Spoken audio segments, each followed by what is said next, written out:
मेरी चौखट पे चल के आज चारों धाम आए हैं, बजाओ ढोल स्वागत में मेरे घर आम आए हैं। ये बहुत बड़ा एक इवेंट है जिसको जैसे कि ये बता रहे हैं कि स्पेस से अगर देखें तो फिर भी वो लोगों की तादाद यानी कि लोगों का वो जो एक इकट्ठ है एक वो भी ऊपर से नजर आएगा कि इतनी तादाद में लोग वहां पर इकट्ठे हैं। तो ये महाकुंभ का एक बहुत बड़ा सिग्निफिकेंस है। ये दुनिया को एक संदेश देता है भारत की मैनेजमेंट कैपेबिलिटी का कि 40 करोड़ लोगों को 45 करोड़ लोगों को आप 1.5 महीना में मैनेज करेंगे। कितनी वो परवाह करते हैं यार, वो कितनी परवाह करते हैं, उनको कितनी फिक्र है।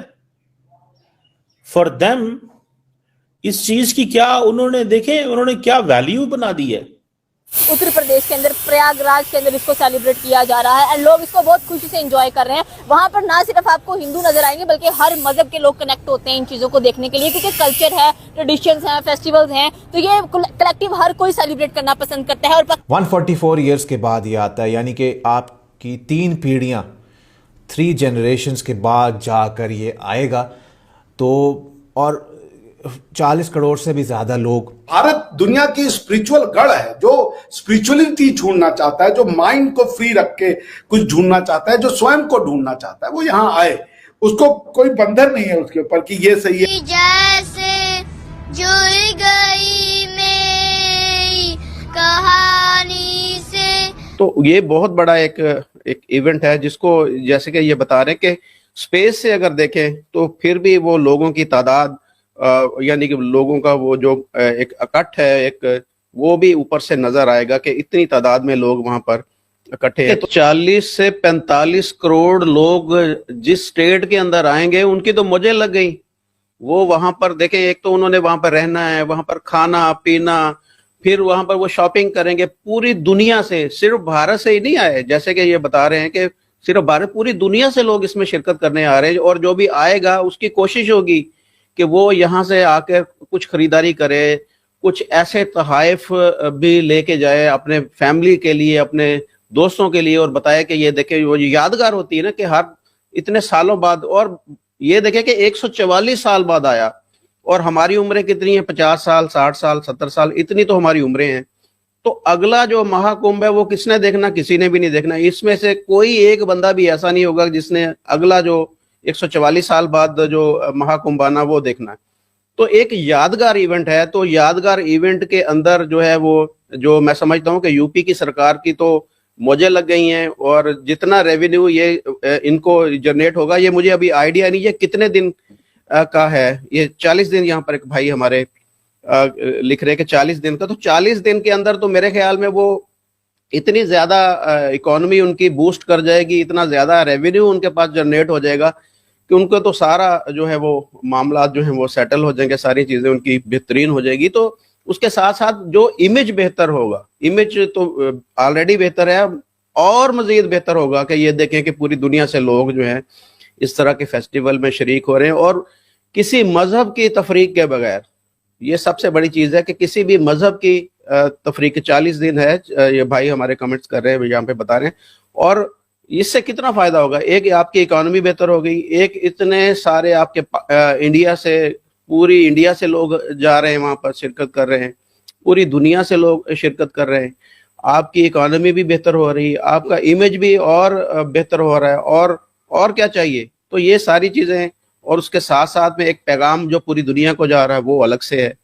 तो बहुत ही ये इसका फायदा होगा, भारत को बहुत फायदा होगा, यूपी सरकार को, और वहाँ के तमाम जो भारतीय हैं और पूरी दुनिया के अंदर जो भारतीय हैं उन सबको इसका बेपनाह फायदा जो है वो हासिल होगा। यही आपको जिंदा रखते हैं, यही आपकी जो जैसे कहते हैं ना कि जो हमारा चूंकि नेशन नहीं, हम लोग राष्ट्र कहते हैं।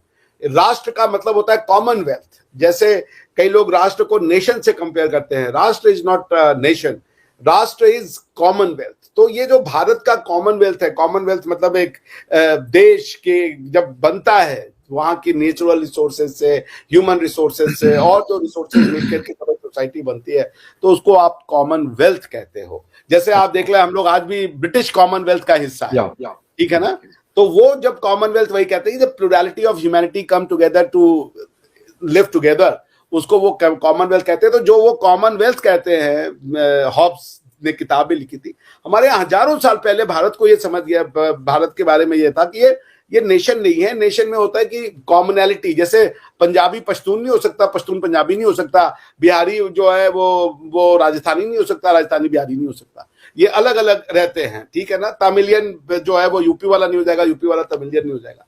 लेकिन ये सारे जब साथ में आके रहते हैं, उस व्यवस्था को कॉमनवेल्थ कहते हैं या राष्ट्र कहते हैं, हिंदी जो उसका संस्कृत वर्ड है। तो कई लोग राष्ट्र को हिंदू नेशन, हिंदू रिलीजन या ऐसे समझ लेते हैं, ये बिल्कुल कतई इसका मतलब नहीं है। राष्ट्र, इसलिए आज भी देख रहे हैं हमारे यहाँ जब कॉमनवेल्थ गेम्स होते हैं, उसका जो हिंदी अनुवाद यानी कि तर्जुमा जो होता है उसका, वो होता है राष्ट्र मंडल खेल। तो it's a Commonwealth means the, तो जैसे मैं मानता हूं जो आप हैं वो आप हमारे ही कॉमनवेल्थ का हिस्सा हैं, भारत की ही समाज का एक जो हमारा एक समाज है, जो हमारे सोचने का तरीका है, जो हमारे रहन सहन है, बेसिकली वही है। जैसे आपके यहाँ भी है कि मेहमान है तो वो भगवान की तरह है या अल्लाह की, मतलब जो भी होगा आपके यहाँ, भाई जो गेस्ट है वो आपके लिए फिर बहुत इंपॉर्टेंट। मैंने एक चीज मुझे ये बताएं कि इसके अंदर मतलब हिंदू एक बहुत बड़ा एक गैदरिंग है, लेकिन नॉन हिंदू भी मतलब जा सकते हैं या क्या वो है? क्योंकि इससे पहले हमने देखा, कहते हैं ये कुछ कंट्रोवर्सीज, मतलब कुछ न्यूज इंटरनेशनल इदारों की पढ़ रहा था, अब से खैर 2-3 हफ्ते पहले की बात है। अब ये पता नहीं कि ये मतलब है या नहीं है, थोड़ा सा मैंने कहा कि आपसे समझ लें इस चीज को। देखिए, ये बड़ा नॉर्मली तो ऐसा नहीं होता है, ये सब न्यूज़पेपर और उसमें हाईलाइट करने के लिए चीजें, कौन आपसे पूछ रहा है आप हिंदू हो या मुसलमान हो, पता करने का कोई तरीका है नहीं, ठीक है ना। आप अगर फखर भाई ये नहीं बताएंगे कि मैं मुसलमान हूं और मैं ये नहीं बताऊंगा कि मैं हिंदू हूं, तो हमारी और आपकी शक्ल देख के तो कोई, you are right sir, I agree, कि हम हिंदू हैं, मतलब सनातनी हैं, क्रिश्चियन हैं, मुस्लिम हैं, सिख हैं, कौन है, बुद्ध है, कौन है, मैं नहीं बता सकता कोई, जब तक हम बोले नहीं कि भैया हमारी मान्यता ऐसी है। तो अब आप अगर मान लीजिए यूरोप में जाएंगे, कोई चर्च है वहां चले जाएंगे, तो कोई नहीं पता कर पाएगा आपको कि आप क्या हैं। तो उसी तरीके से ऐसा कुछ है नहीं। न्यूज़पेपर में आजकल ये ज्यादा आती है बिकॉज ये एक धीरे धीरे भारत की राजनीति में जो अलाइनमेंट हो रहा है, एक रीअलाइनमेंट हो रहा है, रिकैलिब्रेशन हो रहा है, उसको देख करके यहाँ का जो लेफ्टिस्ट मीडिया है, कम्युनिस्ट मीडिया है, वो बड़ा परेशान और हैरान रहता है और वो इस चीजों को बहुत हाईलाइट करना चाहता है। बट नॉर्मली ये मीडिया के ग्लेयर को छोड़ दे तो ऐसा कहीं नहीं है, ऐसा कुछ खास नहीं होता। ये एक खुशाइंद चीज मुझे नजर आई है कि कुछ ना कुछ जो है वो बेहतरी, कुछ ना कुछ सोच में तब्दीली जरूर आएगी कि जब ये एक दूसरे के साथ इकट्ठे होंगे, वो वहाँ पर इकट्ठे एंजॉय करेंगे, खाएं पिएंगे, तो कुछ ना कुछ ये एक माइंड सेट है जो एक मौलवियों ने और जो हमारी टेक्स्ट बुक ने और बाकी सारी चीजों ने जो एक जहन में डाला हुआ है, उसके अंदर थोड़ी सी ज्यादा नहीं, मैं अभी बहुत ज्यादा पुरुमीद नहीं हूं, लेकिन फिर भी कुछ ना कुछ कहीं पर। दोस्तों, मुझे उम्मीद है कि ये वीडियो आपको पसंद आया होगा। वीडियो पसंद आया तो प्लीज़ हमारे यूट्यूब चैनल सोच टाइम्स को जरूर सब्सक्राइब करें। अगर फेसबुक पे देख रहे हैं तो पेज को भी जरूर फॉलो करें। मैं आपको बता दूं, सोच टाइम के साथ आप लोग हर दिन एक खबर को देखेंगे। यहाँ पे आपको काफ़ी सारे अलग अलग टॉपिक को कवर किया जाता है, जहाँ पे हम पाकिस्तानी मीडिया रिएक्शन, अगर कोई भी इंडिया में घटना घटे उस पे हो, या फिर यहाँ पे इंडिया में कोई घटना घटे तो उसके रिलेटेड भी वीडियो डालते हैं। उसी के साथ साथ हमारे इस चैनल पे आपको कई सारे शो देखने को मिलते हैं, जैसे सोच टाइम बुलेटिन, जहाँ पे पूरे दिन में कोई भी घटना घटता है तो उसको हम प्रॉपर आपको एक्सप्लेन करके समझाएंगे। और उसी के साथ साथ मैं आपको बता दूँ, आपको यहाँ पे सोच टाइम शो देखने को मिलता है जो कि रोज आपको शाम को देखने को मिलेगा। उसी के साथ साथ आपको कई सारे जैसे हिस्टोरिकल टॉपिक हो या फिर हो यहाँ पे डेली का सैटरडे लेट नाइट शो, जहाँ पे सोशल मीडिया पे चलने वाले कोई भी ट्रेंडिंग टॉपिक के बारे में बात करेंगे।